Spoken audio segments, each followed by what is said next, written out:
Bienvenue sur DMG TV, les histoires mystiques. Tu es nouveau sur la page, n'oublie pas de t'abonner, de laisser un commentaire, de liker et de partager.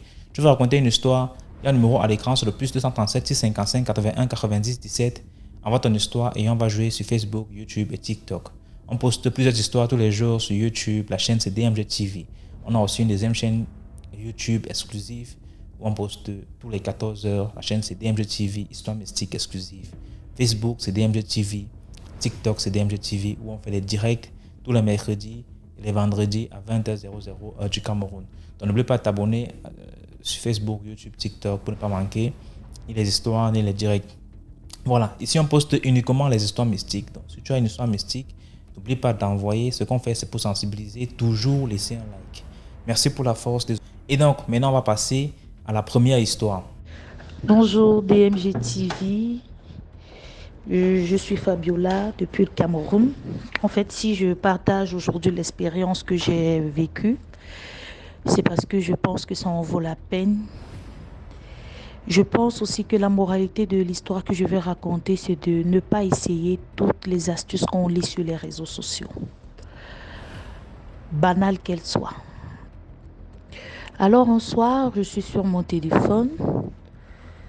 Je fouille sur Facebook, WhatsApp. Et puis sur Facebook, je tombe sur une astuce du sel avec du citron. C'était l'intitulé, c'était pour attirer la chance, l'ouverture, astuce naturelle. Donc c'était une astuce naturelle. Et à cette période-là, je cherchais le travail. Je me suis dit, c'est juste le sel et le citron. C'est rien de compliqué. Il fallait presser le citron et mélanger avec du sel et oindre sur les mains, frotter sur les mains et dormir, laisser sécher et dormir avec. J'essaie naturellement l'astuce, je me dis c'est une astuce naturelle. Dieu a mis des trucs sur des trucs naturels, il a créé des trucs naturels, il n'y a rien de compliqué à ça. Je pars, je dors, je laisse sécher 30 minutes, 20 à 30 minutes, je pars, je me couche. Alors le matin, au milieu de la nuit, je peux dire quand je me suis levée, il était 2h par là, je rêve que j'étais à une messe. Alors je sortais en fait de la messe habituelle que j'ai l'habitude de faire le dimanche. Donc je voyais ma messe que j'ai l'habitude de faire le dimanche. Et puis quand je sors, il y a une dame qui m'appelle et me dit, accompagne-moi à l'église, à la messe s'il te plaît, je veux que tu m'accompagnes. Je dis non, moi mon culte est fini, je suis en train de rentrer, je ne peux pas. Elle me dit, si elle insiste, je cède. Quand j'arrive à ce culte, tout le monde est en noir. Tout le monde. Je ne voyais pas le visage de la dame, mais je savais que c'était une dame qui parlait dans l'église. C'était une dame qui était le gourou en fait. Les choristes étaient en noir, des toches, comme des longues toches, mais tout en noir. Je voyais le visage de personne. Et quand je suis entrée, j'ai eu la chair de poule qui est sortie partout sur mon corps. Et puis je dis à mon voisin qui est assis, parce que la dame, quand elle m'a fait entrer, elle allait comme devant, quoi. C'était elle qui présidait en fait. Je dis à mon voisin à côté que non, je ne me sens pas à l'aise ici, il faut que je parte. Il y a quelque chose qui ne va pas ici. Je veux me lever, mais je n'arrive pas. Je ne sais pas où, quelques minutes après, je trouve la force. Je dis non, ma place n'est pas ici. Je ne me sens pas à l'aise ici. Je suis en danger. C'est comme ça que je parlais à haute voix dans l'église. Je me lève très fort, avec brutalité, et je sors. C'est comme ça que je me réveille.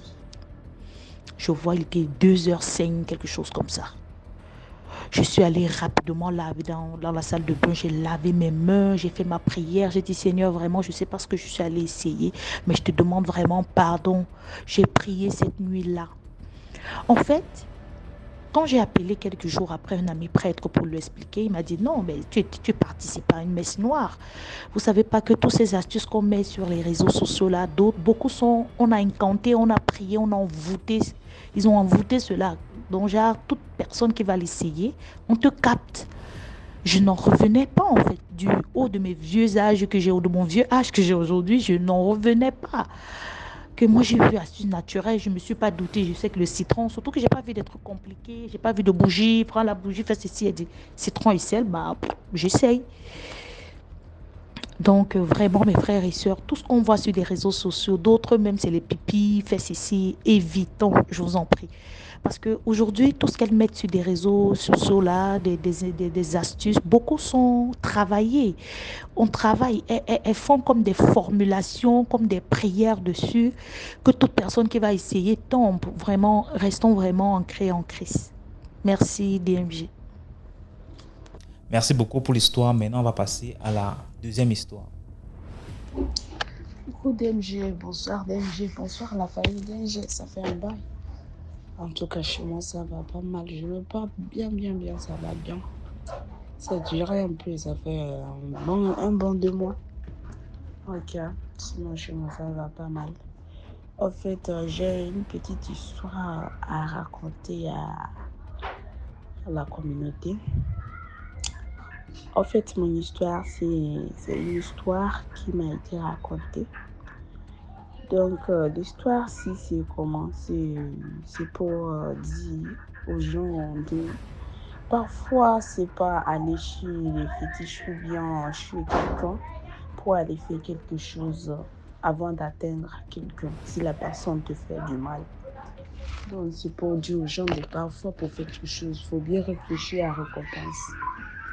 Donc, c'est un peu ça. Donc, c'est une histoire d'un jeune homme avec une jeune fille. Bon, ils ont commencé l'école ensemble, ils sont dans l'école et puis le gars, lui, il est un gars qui n'a pas d'argent, qui est fauché tout le temps. Et sa famille est là, mais ça ne tient pas le coup. Donc la fille, si lui, sa maman vendait du riz comme ça. Dans l'histoire, si se passe à Lomé, tu vois. Donc chez nous au Togo, ici, il y a un plat de nourriture qu'on appelle aïmoul. On appelle ça aïmoul. Donc du coup, on prépare ça avec haricots. On prépare le riz avec haricots et puis ça donne une couleur violet et non pas violet comme ça, café comme ça. Donc c'est ce nourriture que la fille, sa maman vendait à côté de l'école. Donc souvent quand ils sont au récré ou tout ça comme ça, ils peuvent le manger, c'est la maman de la fille. Donc la fille, comme le gars venait payer comme ça, parfois 200, et même pas 200, juste peut-être 50 francs, parce que ce moment-là, c'était réduit de 50 francs, de 115 francs, durait comme ça, tu vois. Donc c'était comme ça. Donc à chaque fois, le gars venait comme ça, c'est juste payer le riz là, 50, 115, c'est ce qu'il a, comme ça, tu vois. Donc comme la fille a su que le gars, c'est un gars qui est fauché, qui n'a pas. Donc, arrivé à un moment donné, la fille commence, si elle est chez, c'est les affaires de sa maman, elle vend. Si le gars vient, elle lui donne du riz, et puis elle donne parfois 500, 200, comme ça, cadeau. Et il faisait comme ça jusqu'à arriver à un moment, lui avec le gars, ils ont commencé à sortir ensemble. Donc, je peux dire, quoi, je peux dire, c'est pas entre 5e ou 4e comme ça. Donc la fille a laissé l'école parce que lui va que ça ne tient pas le coup. Donc la fille a laissé l'école et puis elle aide sa maman pour vendre au primaire et puis le gars aussi en collège. Donc elle fait comme ça et puis maintenant elle va donner le riz à le gars et l'argent de poche comme ça. Il faisait comme ça jusqu'à il payait l'école de garçon jusqu'à le gars a eu son bac, tout ça. Donc la fille elle faisait comme ça. Quand il venait pour vendre la nourriture de sa maman, lui il prend un peu d'argent pour soutenir le garçon. Donc il faisait comme ça tout le temps comme ça. Maintenant c'est arrivé où le gars a eu son bac. Il a cherché une université, la fille l'a inscrit là-bas, tout ça, ça va jusqu'à la fille a payé tout le collège de l'université. Le gars a fini son université de 3 ans. La fille en question est partie chercher, comme il a certaines branches de copines, des amis comme ça. La fille a cherché un travail et puis il a eu. Donc quand il a eu, il a fait savoir le chef de travail là-bas que lui, il a un frère qui cherche travail. Donc le chef de travail ne sait pas que c'est le copain de la fille. Donc il a accepté. Et le chef de travail a commencé à draguer la fille, mais la fille a refusé. Et à chaque fois que le gars venait travailler, le chef de travail dit, ah, mais ta soeur là, elle est belle, elle est tout ça, mais je lui drague, elle refuse, je ne sais pas pourquoi. Et le garçon juste elle souriait seulement. Alors que c'est sa copine, tu vois. Donc, ils étaient comme ça, ils faisaient comme ça. Et jusqu'à le gars a commencé à gagner un peu de salaire, juste un peu. Et le gars a fait a loué une maison de juste du chambre-salon comme ça. Et ils sont dedans, lui, avec sa copine là. Ils faisaient tout, ça va mieux comme il faut. Donc, du coup, arrivé à un moment, le gars a changé de comportement parce qu'il a eu une voiture, il a eu un nouveau poste, l'argent aussi a augmenté, tout ça va. Donc, c'était comme ça et ça va. Le gars a changé de comportement. Il rentre pas à la maison vite, il fait pas de trucs comme il fallait. Donc, le gars a changé de comportement, tout complètement. Donc, arrivé un moment, le gars a trouvé une autre copine dans son travail, là, dans son lieu de travail. Il a trouvé une copine qui la plaisait, tout ça. Donc, il a commencé à flirter avec la fille. Jusqu'à arriver à un moment, le gars a loué un villa à la fille. Et ils sont dedans, ils habitent dedans, tout ça là. Mais elle ne vient plus chez sa copine qu'il a élevée de toute sa galère. Elle ne venait plus là-bas. Et la fille est inquiète, elle ne sait pas quoi, qu'est-ce qu'il a fait, tout ça là, il ne sait pas, mais on va aller comme ça. Peut-être que c'est à cause du travail ou quelque chose comme ça, parce que lui, il ne réfléchit pas pour aller loin, pour savoir que le gars peut lui faire comme ça. Donc c'est comme ça, ils sont. Du coup, c'est un jour comme ça et le gars est en train de faire fiançailles. Et maintenant, entre les copines, les invitations, il y a une copine à sa femme qui est venue là-bas. Maintenant, quand il a vu le monsieur, il dit, ah, mais c'est pas le mari de ma copine là, ça, attends. Et je vais prendre photo pour envoyer ma copine. Si c'est lui, là, si c'est pas lui, ah, c'est pas lui ça. Maintenant, quand il a pris photo, il a envoyé sa copine dit, ah, chérie, mais c'est mon mari ça, non? C'est où tu l'as vu que, ton mari là. Aujourd'hui, il est en train de faire fiançailles avec une autre copine, hein. Si tu veux là, si tu veux être sûr là, dans 30 minutes, tu seras ici là. La fiançaille ne peut pas se finir comme ça. Donc, tu peux venir trouver. Et la fille s'est apprêtée, elle est arrivée là-bas. Donc, l'histoire ci que je suis en train de partager, c'est une histoire qui se passe dans cette année et dans ce mois. Dans ce mois, exactement. Dans ce mois d'MG. Si je n'ai pas menti, ce n'est pas dans ce mois, c'est le mois passé. Parce que c'est une histoire qui a traumatisé tout le monde. Et vraiment, pour dire aux gens de vraiment faire très très attention. Quelqu'un qui va perdre son temps pour pouvoir t'élever toi et puis arriver à un bout, toi tu lui ramènes en arrière pour dire que la personne ne peut pas atteindre l'objectif que toi tu es là. Ça ne peut pas aller dans ce monde. Jamais, ça ne peut pas aller. Donc la fille est arrivée là-bas, elle s'est apprêtée, elle est arrivée là-bas. Ah mon Dieu! Elle a appelé le nom, je peux donner Jacques comme ça. Mais Jacques, tu fais quoi ici? Le gars dit non, désolé. Et je peux donner la fille Cathy. Elle dit désolé Cathy, tu vois là où on est là maintenant, moi avec toi ça ne peut plus aller. Parce que j'ai trouvé une femme de ma vie et la femme de ma classe et tout ça là. En plus toi tu n'as pas fréquenté, tu peux pas. C'est qu'elle a dit tout ce qu'il fallait dire là-bas à la fille. Mais la fille dit, Jacques, moi je vais souffrir tout ça là à cause de toi. Moi j'ai laissé mon école. Je prenais l'argent de ma maman pour te nourrir toi avec ta famille. Mais aujourd'hui toi avec ta famille, vous retournez contre moi comme ça. Là ça va pas aller. Vraiment. Si tu décides vraiment de marier la fille là, ou soit on va manger du sable nous trois, ou soit c'est une autre chose. Vraiment. Parce que moi je ne peux pas être en vie avec toute la souffrance. T'élever et toi tu pars marier une autre personne et moi je suis toujours dans ma galère. Ça va pas aller. Mais le gars a refusé, elle n'a pas écouté la fille. Et la fille a dit, il n'y a pas de problème là. Du coup, la fille, elle est, je sais pas, c'est une fille qui aime prier, qui adore beaucoup Dieu, qui fait beaucoup des sensations de Dieu, tout ça là comme ça. Du coup, la fille s'est énervée, pas possible. Jusqu'à elle a dit au gars que tu vas jamais avoir la paix dans ta vie. Du coup, tu sais que tu vas réussir. Tu vas être avec toutes sortes de femmes que tu veux.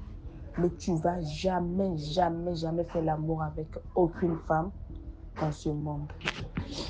Donc le gars est quoi? C'est juste un mot de passage. Et comme ça, elle a pris ça léger. Et la fille est rentrée. Et le gars a fait son fiançailles, c'est fini. Après qu'ils se sont mariés, tout ça. Dans le moment que la fille a dit ça, le gars, il ne s'attendait pas que le truc que ce que la fille a dit, ça va se réagir contre lui. Donc du coup, après le mariage avec sa copine, arrivé à un bout, la dame l'a quitté parce que son truc ne se lève plus, tu vois. Son truc ne se lève plus. Elle drague les femmes et il fait tout ce qu'il y a à faire. Mais arrivé au lit, son truc ne se lève pas. Donc du coup, c'est comme ça. Il est parti au fétiche jusqu'à partir où, n'importe où, mais ça ne donne pas. On lui dit seulement qu'elle retourne en arrière parce que tu as blessé quelqu'un tellement que la personne, ce qu'elle a dit, ça s'est réagi sur toi. Tu dois aller demander pardon à la personne.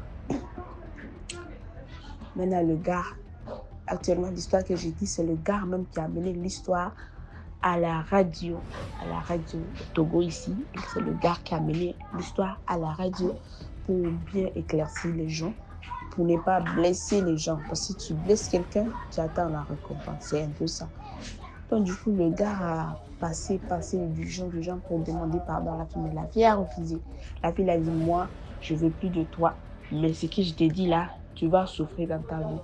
Et à chaque fois qu'il passait chez les féticheurs, on lui dit, la fille, si, elle doit te pardonner. Parce que si elle ne te pardonne pas jusqu'à elle est décédée, toi-même, ta vie, tu ne seras jamais heureuse dans ta vie. Toute ta richesse va partir et un jour comme ça, tu mourras. Parce que la fille, si elle est tellement blessée, tellement que personne ne peut pas résoudre ses blessures. Donc, la morale d'histoire, c'est dire aux gens de ne pas se blesser entre nous. Si tu sais que tu ne peux pas rendre heureuse à quelqu'un, c'est simple de lui dire depuis. C'est simple de lui dire depuis longtemps pour dire que moi avec toi, ça ne va pas aller. Parce qu'il y a de nos jours, il y a des garçons, je vois le plus souvent en ça, c'est des garçons. C'est des garçons. Parce qu'une femme qui a fréquenté, c'est vrai qu'on dit, nous les femmes, on se montre quand on a fréquenté. Mais quand tu es avec un homme qui a fréquenté, mon Dieu, c'est que ta vie, si Dieu décide que ce n'est pas ton homme, ou bien même si c'est ton homme et le diable veut gâter, elle va venir te dire que tu n'as pas ma classe parce que tu n'as pas fréquenté. Alors que c'est quelqu'un qui t'a élevé, qui a pris soin de toi. Tant que tu as mangé dans la main de la personne là, c'est que tout ce qu'elle va dire de mal, ça va réagir sur toi. Donc, c'est ma petite histoire là. Et merci beaucoup, DMG. Ça fait un bail. Maintenant, j'ai commencé à écouter les histoires là. Parce que ça fait un peu là. J'ai pas le temps là. Donc, du coup, j'ai arrêté d'écouter les histoires. Donc, c'est maintenant que j'ai commencé. Et je suis très appréciée parce que ça nous aide tous les jours. Ça nous est réveillé. Ça nous aide beaucoup, beaucoup. Et bonne soirée. Bye. Merci beaucoup pour l'histoire. Maintenant, on va passer à la troisième histoire. Bonsoir la team. Voilà, je suis heureuse de vous rejoindre de nouveau le groupe. J'étais partie pour un moment. Voilà, merci de liker l'audio, de commenter, voilà, et que ça puisse aussi être une source de connaissances, de motivation pour tout le monde. Donc, je vous raconte l'histoire de Rose. Je vais la surnommer Rose. Alors, Rose, c'est une amie de longue date. On se connaît depuis des années. On s'était perdu de vue et puis on s'était retrouvés. Et quand on s'est retrouvés, moi j'étais mariée et elle était célibataire. Donc elle me dit que elle pense qu'elle a une malédiction qui pèse sur elle parce qu'elle ne fait que rencontrer des personnes très âgées, donc des Européens toujours âgés. Et elle fait tout pour rencontrer quelqu'un de bien, mais ça ne marche pas. Donc on décide, vu que moi je suis une personne de prière et que bon voilà, j'ai des dons, je décide comment dire, quitte là où elle habite pour venir me retrouver chez moi. Donc pour une séance de prière, plusieurs séances de prière. Donc on s'est mis dans la prière et après elle est repartie chez elle. Alors je lui dis, bon, il y a aussi plusieurs moyens de faire des rencontres, c'est de pouvoir s'inscrire sur des sites de rencontres. Donc peu de temps après, elle rencontre quelqu'un Et puis, elle m'appelle, elle me dit, mais voilà, bon, donc il se passe beaucoup de temps, beaucoup de choses entre-temps, parce que c'était mis sur le site et ça marchait pas. Et puis, elle m'avait dit, écoute, j'arrête. Je dis, bon, non, continue. Et puis, bon, on va continuer à prier et puis tu rencontreras quelqu'un. Donc, en fin de compte, elle rencontre une personne. Et puis, elle se met à fréquenter cette personne. Tout se passait bien. Le monsieur ne voulait jamais qu'elle vienne, qu'elle aille habiter, disons, aller le retrouver chez lui. Il préférait qu'ils se rencontrent dans les lieux où il y avait du monde. Et puis après quelques temps, donc ils ont commencé vraiment à se fréquenter. Donc c'était devenu sérieux. Et le monsieur venait plus souvent chez elle qu'elle allait chez le monsieur. Puis un jour, bon, on en parlait, je dis mais le mieux c'est de savoir quand même là où il habite au lieu de continuer à fréquenter une personne dont tu n'as pas l'adresse et tout. Donc elle décide vraiment d'en parler avec le monsieur. Bon, il est un peu coincé, il est indécis. Puis un jour, voilà, il décide de l'amener chez elle. Le monsieur, c'était quelqu'un de bien mis, de jeune, bon, il avait la quarantaine bien sonnée.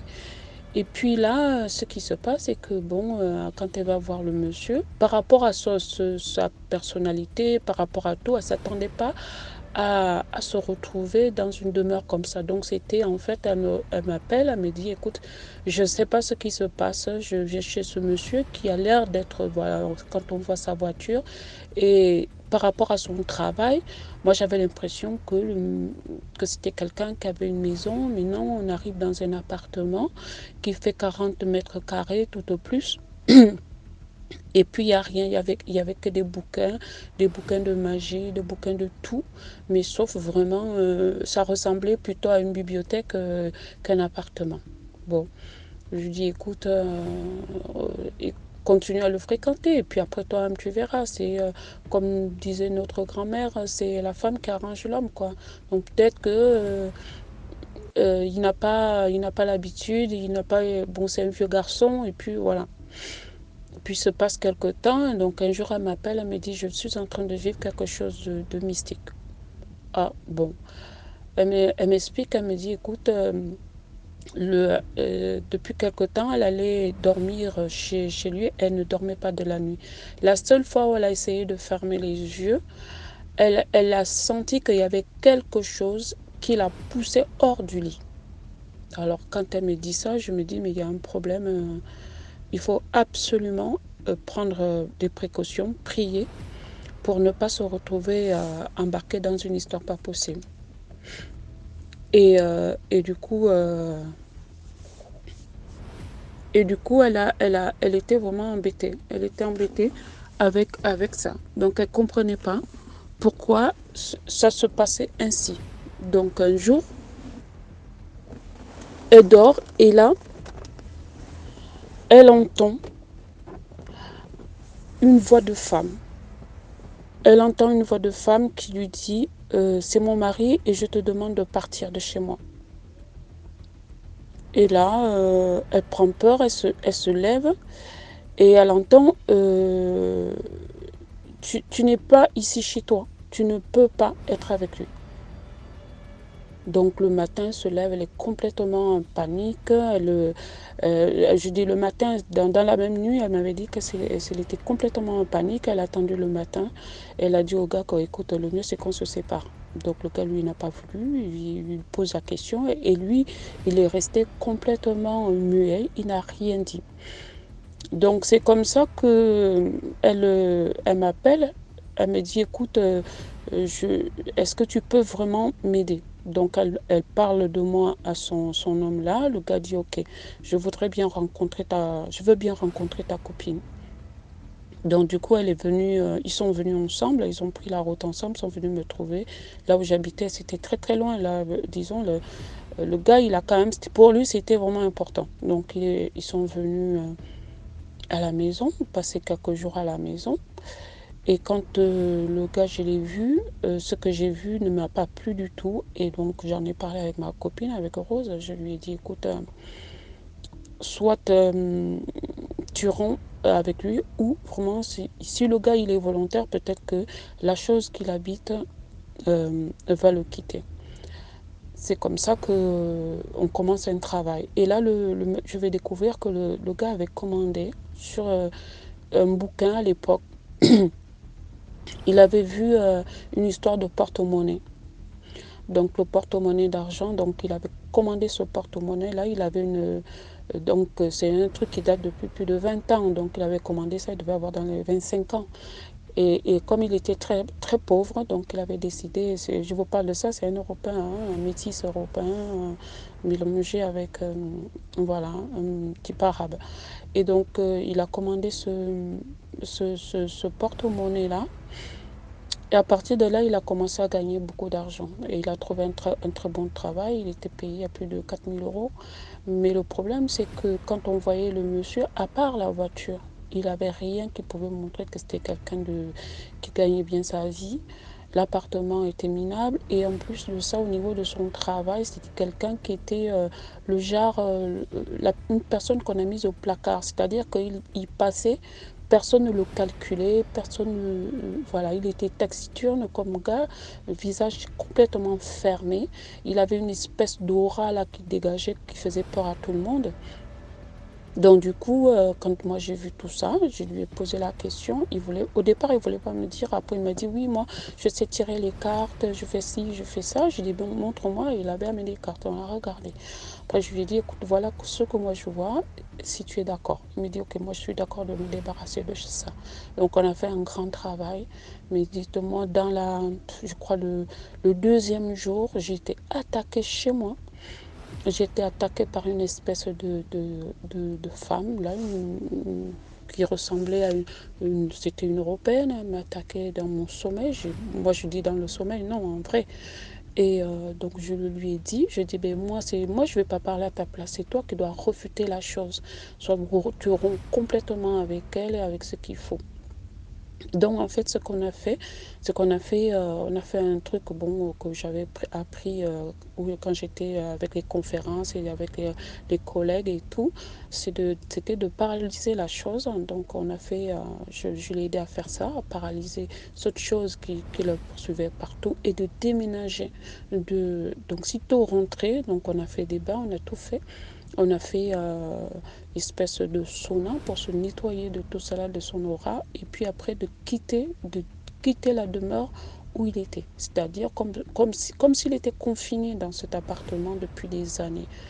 Et de ce fait, quand ils sont repartis, ils ont fait exactement.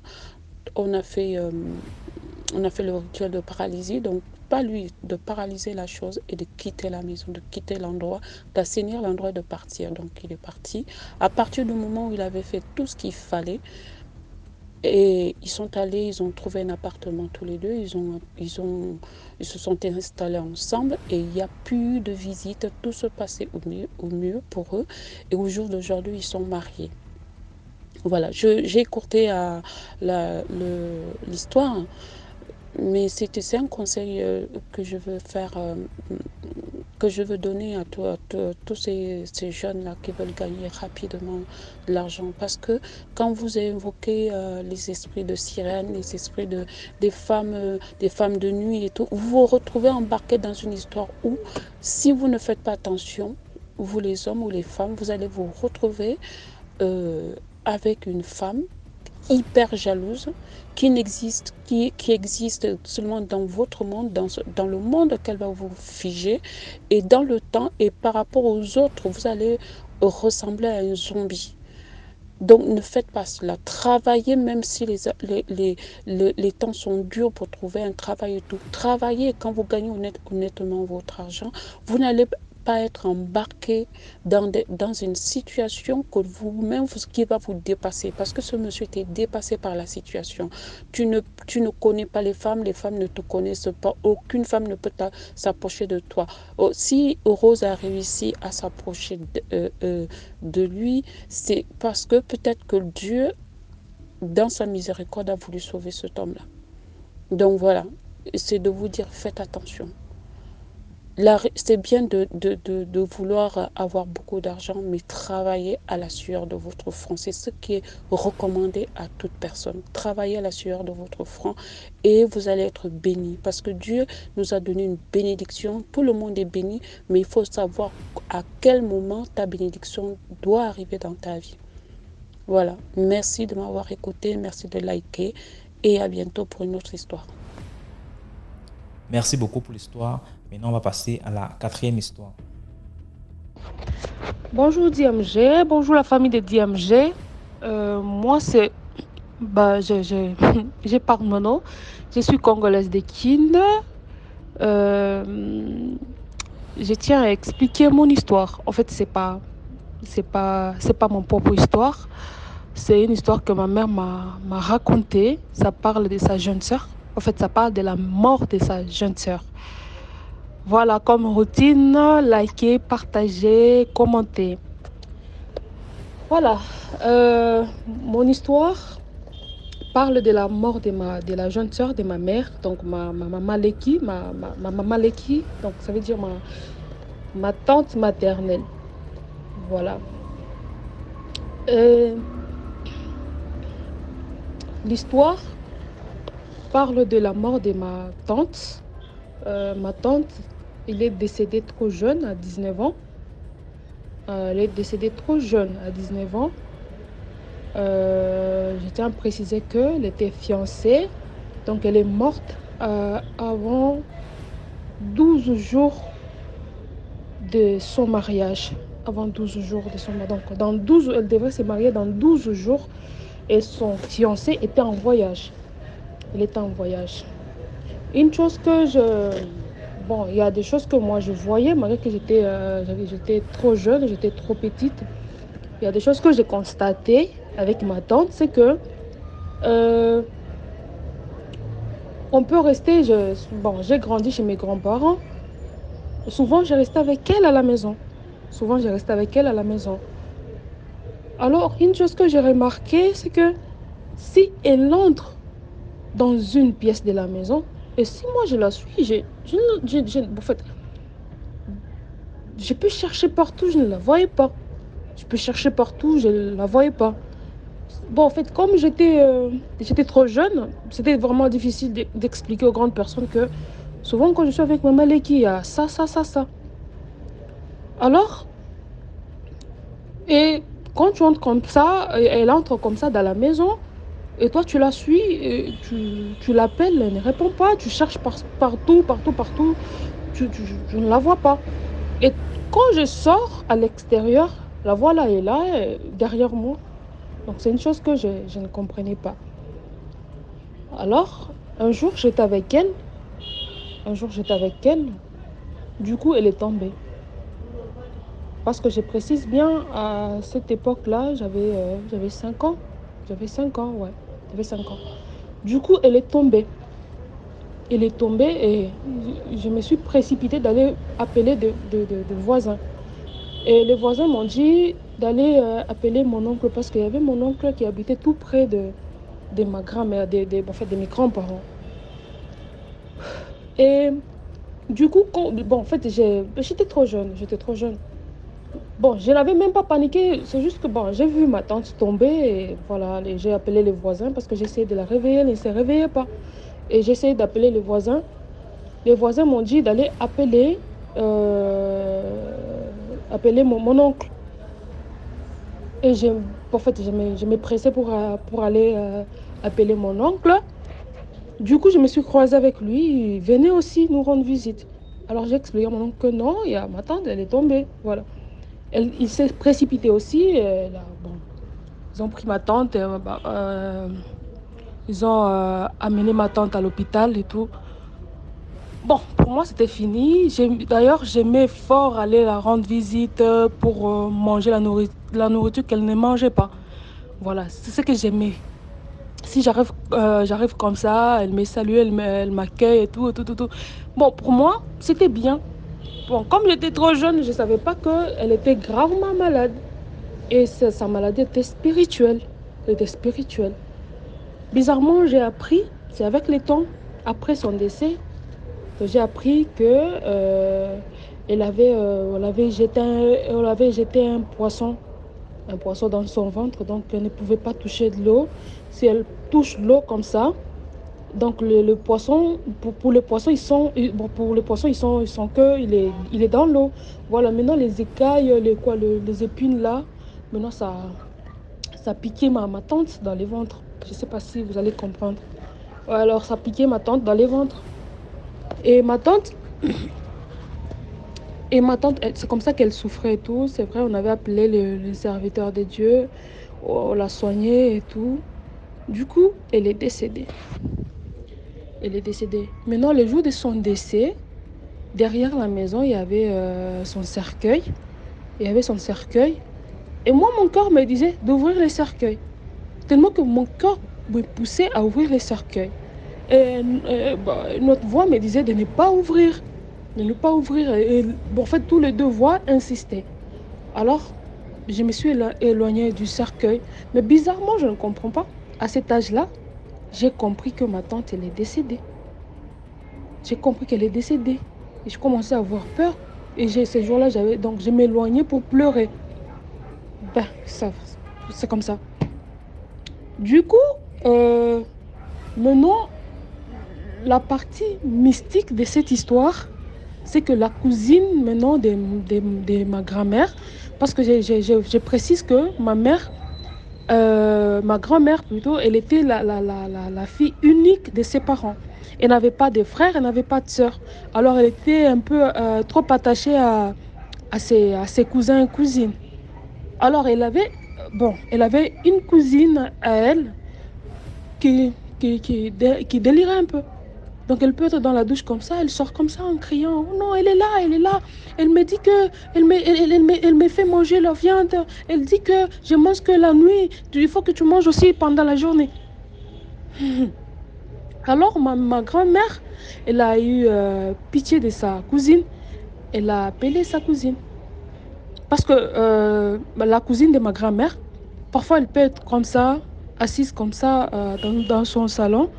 Vous la retrouvez, tous les meubles sur elle. Mais vous vous demandez, maman, c'est quoi ça? Oh non, c'est la fille de ma soeur qui me fait ça. Vous pouvez la retrouver comme ça, en train de saigner dans la bouche, de saigner. Vous la demandez, il dit, la fille de ma soeur, elle me dit que je mange que la nuit, je mange la viande la nuit, il faut que je mange aussi pendant la journée. Et c'était bizarre. Et aussi bizarrement, les gens voyaient ma tante en cours de route. Parfois, d'autres personnes voyaient ma tante donc dans l'avenue même. Sur l'avenue, ils voyaient ma tante. Et d'autres saluaient ma tante et elle ne répondait pas. Et si la personne vient à la maison et dit j'ai vu, je peux prendre un nom d'emprunt, Choudel. J'ai vu Choudel en train de pleurer. Mais je lui saluais plusieurs fois. Elle ne m'a pas répondu. C'est alors que ma grand-mère faisait que pleurer. Elle va commencer à pleurer. Non, amenez-moi là, vous l'avez vu, je veux aussi voir et tout. C'est comme ça. Et ma grand-mère elle a eu pitié de sa cousine.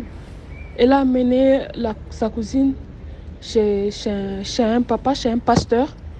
Le pasteur a prié. Le pasteur il a commencé à prier pour la cousine de ma grand-mère. Il a commencé à prier. Il a prié. À la fin, il a dit, maman, tellement que tu as un bon cœur. Aujourd'hui, tu pleures ta fille, c'est à cause d'elle. C'est elle qui a sacrifié ton enfant. Je vous dis, ma grand-mère, elle a changé de casquette. Très énervée.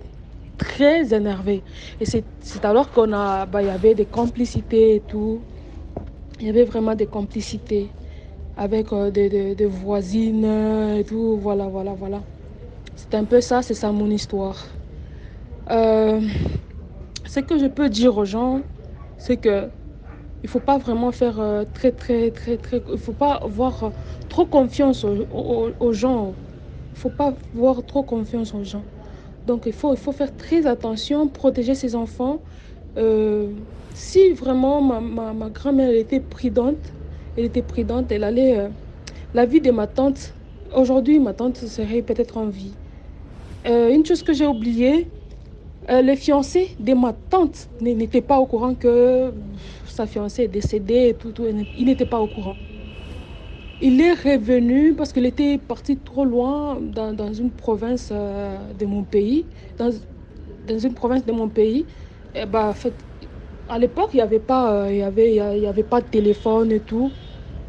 Euh, c'est après une semaine du deuil qu'il est revenu avec une boîte télé et tout, les colis pour sa fiancée et tout. C'est parce que c'était dans 12 jours qu'il s'est marié.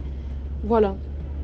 Alors, quand il est venu, bon, on l'a accueilli et tout, on l'a accueilli. Il a demandé, ah, c'est quoi ça, vous avez un deuil?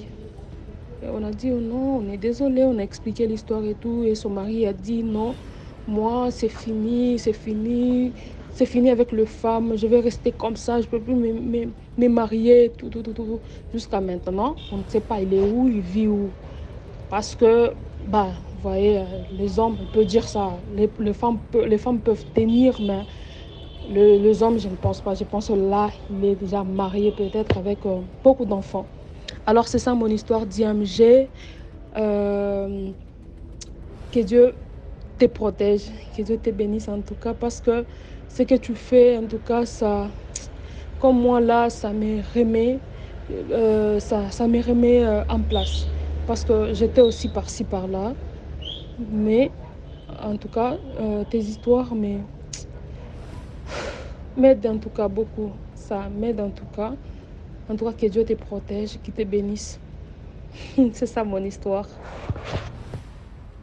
Merci beaucoup pour l'histoire. Maintenant, on passe à la 5e histoire. Bonsoir à tous, j'espère que vous allez bien. J'ai encore une autre histoire à raconter. Si je me rappelle très bien, ça remonte, hein, j'avais l'âge de 7 ans. Je pense que j'avais l'âge de 7 ans, 8 ans. Donc, un jour, pendant cette période, j'étais tellement malade, je souffrais tellement, je n'avais même plus de cheveux sur la tête. Je souffrais et tout. Mes parents, ils ont fait beaucoup d'hôpitaux modernes. Ils n'ont rien trouvé. À l'hôpital, on ne voyait rien. Mais j'étais mince, mes cheveux étaient bizarres. En fait, j'étais vraiment malade. J'étais vraiment, vraiment malade. Donc, mon père décide de m'emmener dans son village, vu que on avait tout essayé à l'hôpital moderne. Donc, on avait décidé d'aller direct vers l'hôpital traditionnel, Donc, en allant, arrivé au village, on a fait toutes sortes de traditions et tout. Je ne sais plus trop, en tout cas, beaucoup de choses. On a pris une lame-gilette, on m'a blessé tout le corps, on a pris des produits, on a mis à l'intérieur et tout. Maintenant, après toutes les années, après quelques mois plus tôt, mon père avait décidé qu'on rentre, on revient en ville. Et du moment qu'on revient en ville, mon grand-père, le père de mon père, décide de m'offrir un cadeau. Et le cadeau, c'était un coq rouge avec quelques plumes noires. Donc, je prends le coq, je l'emmène en ville avec moi, retrouver mes soeurs et ma mère, en fait. Arrivé, je prends le coq, je commence à élever le coq. Mais moi, pour moi, à cette époque, je ne voulais pas manger le coq. Je ne voulais pas du tout le manger. Je le prenais comme un animal de compagnie, comme un chien. En fait, c'était ça. J'étais toujours là, je donnais à manger et tout. Et il y avait une chose bizarre, c'est que le coq n'avait pas peur des humains. Ce coq, il n'avait pas du tout peur des humains. Il dormait toujours à cette époque. On vivait dans une maison en planche. Donc le coq dormait devant notre porte au fait. Donc il dormait là, à la terrasse, devant la porte. Et les gens passaient, le coq n'avait pas peur du tout. Il n'avait pas peur. Après, la journée, il allait se balader, marcher et tout. Et le soir, il venait toujours devant la porte dormir. Donc, mon oncle, le petit frère de mon père, arrive un jour. Il dit, vous avez de la bonne nourriture comme ça et vous gaspillez. Regarde-moi ce corps qu'il a pris du poids. C'est bien pour manger. En tout cas, de toute façon, je veux le manger. Que vous le vouliez ou non, je vais le manger. Et lorsqu'il le dit, je dirais peut-être aujourd'hui, le même jour, le coq disparaît. Il fait 3 jours. 3 jours, le coq a disparu du quartier. Je me mets à pleurer mon coq. Il est où? On l'a tué. Je suis accusée de mon oncle. Mon oncle a dit, c'est pas moi. 3 jours après, il réapparaît. Ah, j'étais vraiment surprise. Tout le monde était sûr. Ah, le coq était où et tout? Comment s'il a fait pour disparaître? Et tout. Donc, j'ai vu le coq comme ça durant des années. Durant un an. Après, à chaque fois que mon oncle faisait toujours des projets pour manger le coq disparaissait. Il faisait des fois 1 semaine en brousse. Je mets mon brosse, pas en brousse, dans la ville parce qu'on était en ville. Il faisait 1 semaine dans la ville. On ne savait pas exactement où était le coq. On ne savait pas du tout. Après, il réapparaissait quand l'histoire l'histoire où on voulait déjà le manger avait disparu. Lui, il réapparaissait. Donc, c'est passé comme ça. Après, mes parents, après, on avait déménagé. On était allé dans une autre cité. On est allé dans une cité. Arrivé dans la cité, c'était une nouvelle maison. Hein. C'était une nouvelle maison et cette maison-là, elle était encore inhabitée. C'était une cité, je dirais. Il n'y avait qu'une dame qui vivait là-bas. Ils étaient deux, en fait, nos voisins. Une maison dure. Je ne sais pas combien de maisons il y avait dans la cité, mais c'était pas nombreux. Je pouvais dire peut-être 20 maisons en gros, mais les maisons étaient inhabitées. Et nous, notre maison qu'on avait, elle est derrière chez nous, il y avait la forêt. Donc, il y avait complètement la forêt, le quartier où on était. Et quand j'ai ramené le coq dans le quartier, j'ai commencé à élever le coq. Et ma tante, la soeur à ma mère, vient voir le coq et dit, oh, mais moi j'ai eu une poule blanche là-bas, au lieu que ton coq reste seul, je vais t'apporter la poule blanche comme si on te faire des poussins. Et j'étais totalement d'accord. J'ai dit ok. Donc ma tante, elle a ramené la poule. Et effectivement, j'ai commencé à avoir beaucoup de poussins. Beaucoup de poussins. Et le coq encore, il dormait devant la porte. Là, puisqu'il y avait déjà des carreaux et tout, il dormait à côté de la maison. Donc un jour, je remarque que le coq, mon oncle revient encore à la charge, plutôt, il revient, pendant une visite. Oh, mais le coq est devenu énorme comme ça. Bon, il a beaucoup pris de poids. Non, on doit manger ce coq, on doit manger. Hein? C'est pas normal et tout. Mon oncle commence à parler ainsi. Et le lendemain, je ne retrouve pas le coq. Je vous jure que le coq a fait 1 mois. 1 mois dans la forêt. 1 mois dans la forêt. J'étais vraiment surprise en me disant comment un coq peut faire 1 mois dans la forêt. Dans la forêt, il y a des serpents et la ville où on était reconnue pour avoir des bois. Donc il y avait tellement de serpents. Il y avait des animaux dans la forêt. Et nous-mêmes, on ne s'hasardait même pas à aller derrière la maison pour aller jouer et tout. On est resté que dans la maison parce que c'était une cité à l'époque, elle était inhabitée au fait. En ce moment, c'est devenu une ville, il y a déjà beaucoup de gens et derrière, on a même construit d'autres maisons. Donc, le coq disparaît, il fait 1 mois. Moi, je n'ai rien compris. Mon oncle me dit, mais ton coq, je ne sais pas, oh non, on a mangé. Mon oncle me dit que mais ton grand-père là, c'est une sorcière. Hein. On dirait, le coq là, c'est même lui qui est apparu ici. Je ne sais pas si c'est pour te protéger, vous protéger ou quoi, je ne sais pas trop. On dirait même que ce coq-là, c'est ton grand-père qui est là. Parce qu'à chaque fois qu'on fait le projet pour le manger, il disparaît. Donc, 1 mois après, le coq réapparaît. Au fait, moi, j'avais déjà peur du coq. J'avais tellement peur de lui. Et moi, je le parlais souvent. Je dis, mais qu'est-ce que tu as? Et tout. Donc, les jours, les semaines, des mois sont passés. Et après, il y a eu une maladie des poules. Je pense que c'est la grippe, je sais pas, la grippe de poule. Donc, je me rends compte que la poule que ma tante m'a donné, elle est décédée devant moi. Les poussins, tous sont morts. Tous. Sans pourtant même que je les mange parce que j'interdisais aux gens de les manger parce que je les prenais comme des animaux qui vivent avec les humains, pas comme de la nourriture. Donc du coup, tous sont morts. J'ai pu retrouver certains corps. J'ai enterré les poules, mais je n'ai jamais retrouvé le corps du coq. Le coq a disparu après. Moi, je me suis dit qu'il devait réapparaître, mais il n'est jamais revenu. Jamais. Mais je ne sais pas si... Je n'ai jamais retrouvé son corps. Je n'ai fait rien du tout. Le coq avait vraiment disparu quand il disparu. Et jusqu'alors, je ne l'ai plus jamais revu au fait. Je ne sais pas si le coq était un truc de protection. Je ne sais pas, parce que dans le village en question, mon grand-père, les gens disent que c'est un sorcier. Je l'ignore vraiment, en tout cas, je ne sais pas trop. Je ne sais pas si c'était pour me protéger, me garder, mais je pense qu'après ça, je ne tombais plus malade. Je me sentais bien, je jouais. Au fait, je commençais à reprendre un peu la santé. Mais je ne sais pas exactement. Si vous pouvez un peu me donner aussi quelques conseils ou bien m'informer plus sur ce sujet, au fait. Bon, merci. Bonne soirée à vous. Merci beaucoup pour l'histoire. Maintenant, on passe à la 6e histoire. Rebonsoir ou rebonjour à la team, à la famille.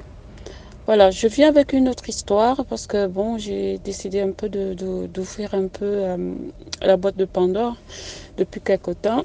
C'est pour édifier parce que par rapport à mon travail, par rapport à tout ce que je fais, je me rends compte que je vis tellement des situations qui sont complexes et qui vraiment, quand on regarde la chose de près, on se dit comment l'être humain peut être méchant et puis après, comment on peut subir quand on ne connaît pas la situation, quand on ne maîtrise pas la situation. Voilà, je vais vous raconter une histoire là qui m'est arrivée. Donc j'ai ma copine Mimi qui vient me voir parce que elle a rencontré un monsieur. Ça se passe super bien.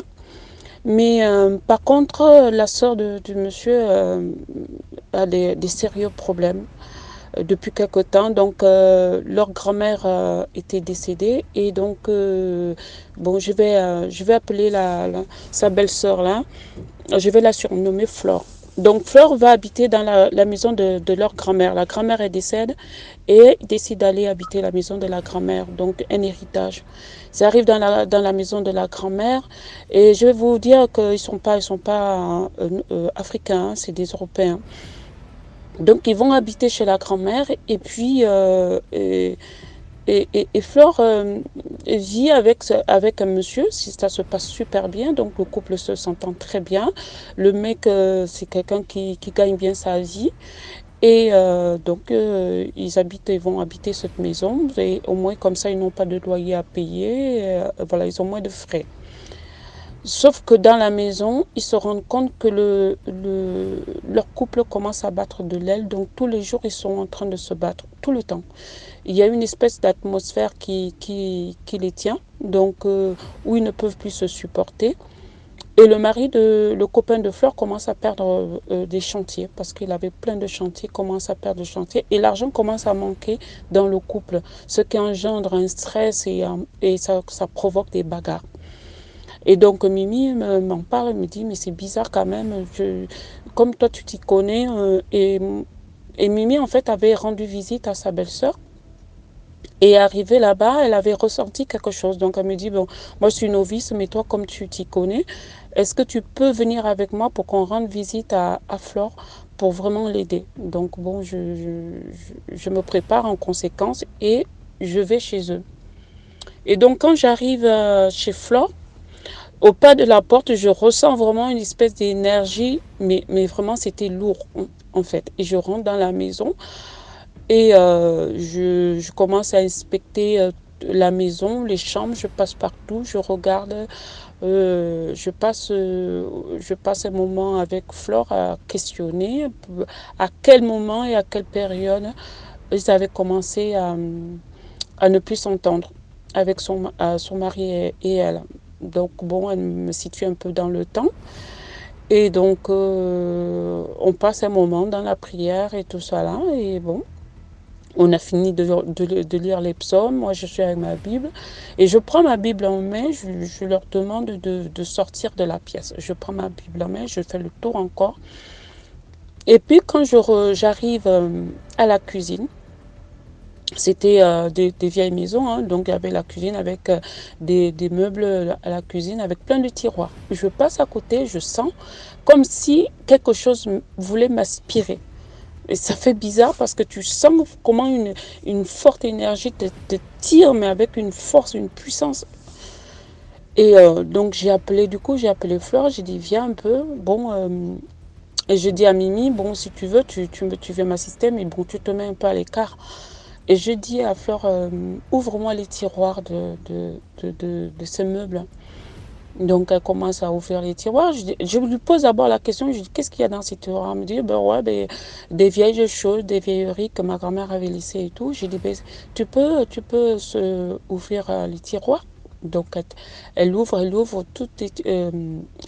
les tiroirs et puis je lui dis, ben, le mieux c'est de les sortir complètement et de les poser au sol.